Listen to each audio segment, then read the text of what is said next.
This is the Sigma 150 to 600mm f5 to 6.3 sports lens. I got the pleasure of trying out this lens for the last few days and wow, let me tell you about it.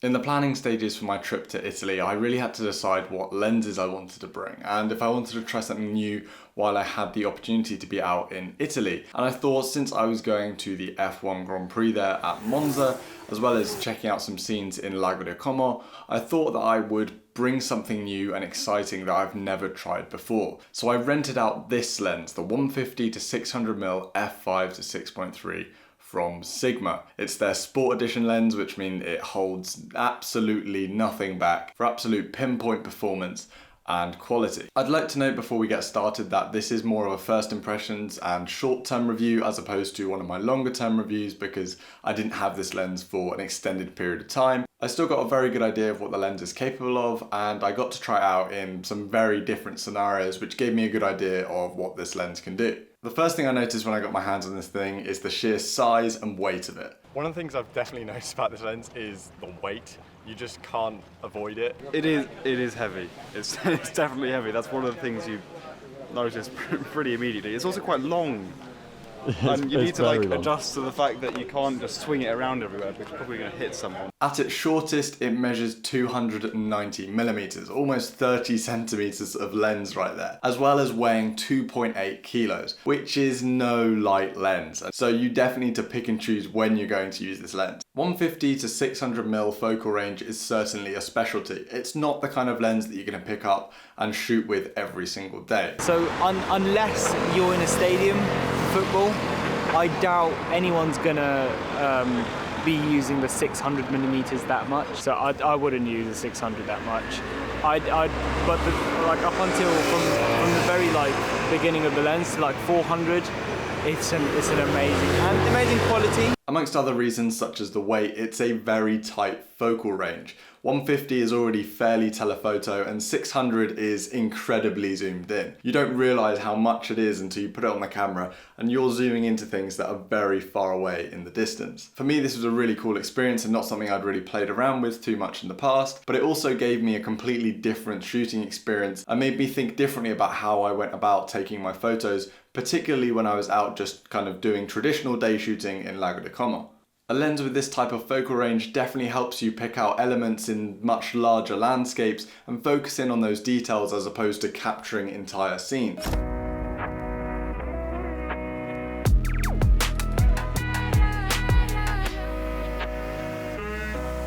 The lens is constructed really well, built from metal and features very little plastic. The zoom ring is made from a textured rubber and features a indent design so that you can push and pull the lens out as opposed to twisting it. And on that note, there are lots of switches on this lens. One of them being the ability to change the tightness and lock the zoom function of the lens. This is incredibly helpful when operating a lens of this size. The lock is essential for carrying it around. Then there's two other modes. Your smooth and tight. The tight function meaning that you can zoom the lens in and out with quite a lot of resistance. It won't slip in and out naturally, and so this is great for when you need those really precise shots. However, if you want to operate it differently, you can change the switch to S. This will allow you to push the barrel in and out, and when you do tip the lens upside down, the lens will naturally come out. So this is something to keep in mind and make sure you choose the right mode before you start shooting. I would note, however, that sometimes coming from the lock position, it's quite difficult to get it straight into the T position, which is in the middle, and sometimes because of the resistance of the button, you'll find yourself pushing it all the way over to S before you can move it to T. This was a little bit frustrating, particularly in moments where I quickly wanted to unlock the lens and put it into the tight mode, and I had to go to S before. It's something very small but worth noting. The lens features an AF/MF switch, which is pretty standard on lenses nowadays. Alongside the autofocus switch, you also have a focus range switch, which allows you to change the range from full to set distances such as 10 meters to infinity and 10 meters and below. The minimum focus distance of the lens is 2.8 meters, which is a long distance, so you aren't going to be taking any close-up portraits. However, it's also 150mm. So if you're any closer than that, I'm not really sure what you'd be doing. On the lens, you also get an optical stabilization switch, which has 2 modes. The optical stabilization quality was discussed between me and my friends quite a lot while out on this trip. Yesterday when I was using the lens, I was using it with this monopod, which definitely helps stabilize the lens, but you still get a lot of movement. Because any fine movement at 600mm, you feel hugely in terms of your composition. So setting up photos and like exactly how you want is really difficult at 600mm. Even with the second level of stabilization on, because you've got 2 levels, you've got off 1 and 2, and even on level 2, there's a lot of movement. I've just been using it on level 2. And there's just so much movement going on in the frame. So that is definitely a challenge with this lens.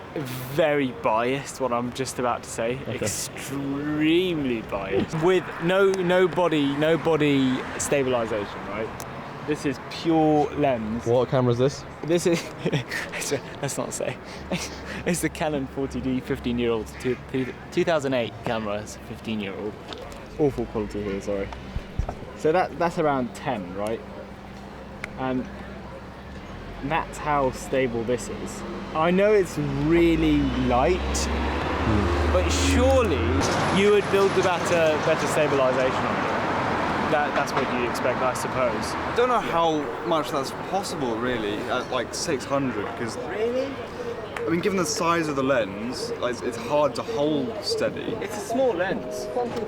For 600? For 600? For 600, yeah, sure, fair enough. Of course, when you're zoomed in at 600mm, any tiny movement seems absolutely massive in the framing of your shot. As opposed to the stabilization keeping your image still, which would be basically impossible, what it does is make sure that your shots aren't blurry when you take them. Framing will always be difficult, especially if you try and shoot handheld with this lens, simply because of the weight and the big disparity between those small movements that you make with the lens and those huge differences in framing. So those optical stabilization levels make sure that your shots stay still even when you're shooting at slower shutter speeds. The last switch on the lens is a custom switch, which allows you to switch between 2 different custom profiles which allow you to change the characteristics of the lens. This wasn't something I had time to test fully, so I'm not going to talk about it too much in this video. Something else to note is that the lens features 3 customizable buttons on 3 sides of the lens. These can be customized through the camera menu and can be really handy to make sure that you can keep your hand on the lens and still access some of your key functions. Thankfully, to combat the size and weight of this lens features a very good tripod collar. It's very sturdy and can be used to rotate the camera between portrait and landscape modes, which means that you can keep your framing the same without having to fiddle about with your tripod.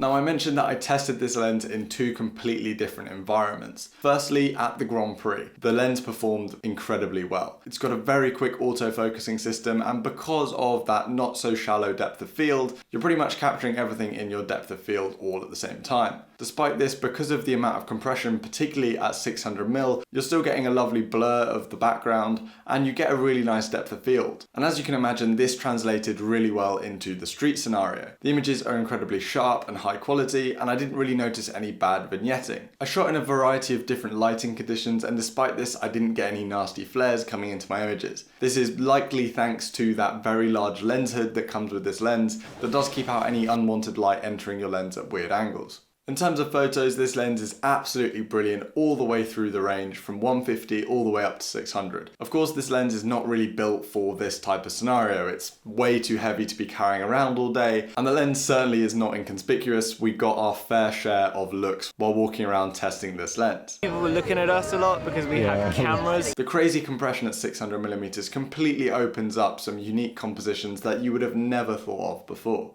It gives you a look that you won't get from your other traditional lenses such as your 24-70 or even your 70-200. It really allows you to capture details in your landscapes that you wouldn't otherwise get, especially from such a distance. It completely changes the way that you shoot, and I really enjoyed it as a photographic lens.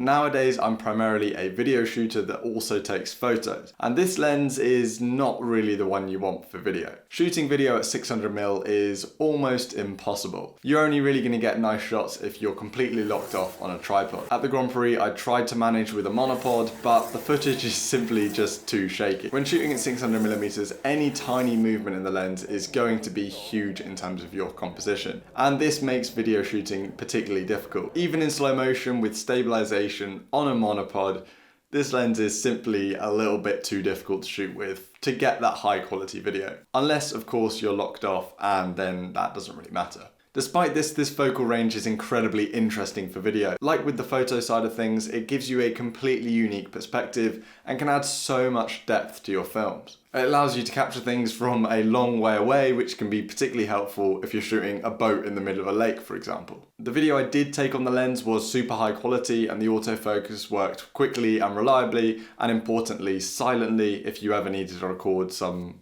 audio while doing that. I was impressed with the video quality, but it won't be my first pick in terms of video lenses in the future.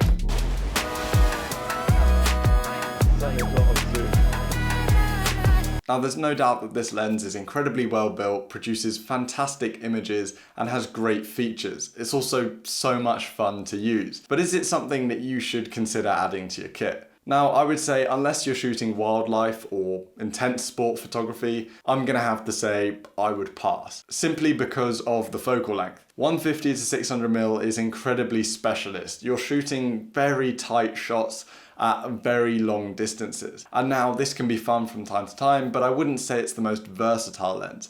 And there's better lenses, especially if you're starting out to spend your money on. However, if you are in the category of shooting wildlife or sport photography, this lens is absolutely brilliant. This lens is currently retailing for just over £1,000 here in the UK, which personally I think is an absolute bargain, especially if you are looking for this type of lens. This lens is priced very competitively when compared to its competition. I had an absolute blast testing this lens. It was so much fun to get a completely different perspective, and it's definitely something I will look at picking up again. And if you are interested in checking it out, I'll leave a link to the lens down in the description below if you're interested in maybe purchasing it and trying it out for yourself. I paid in full for the rental of this lens, so none of this is sponsored. It's not sponsored by Sigma, it's not sponsored by the people I took the lens out from.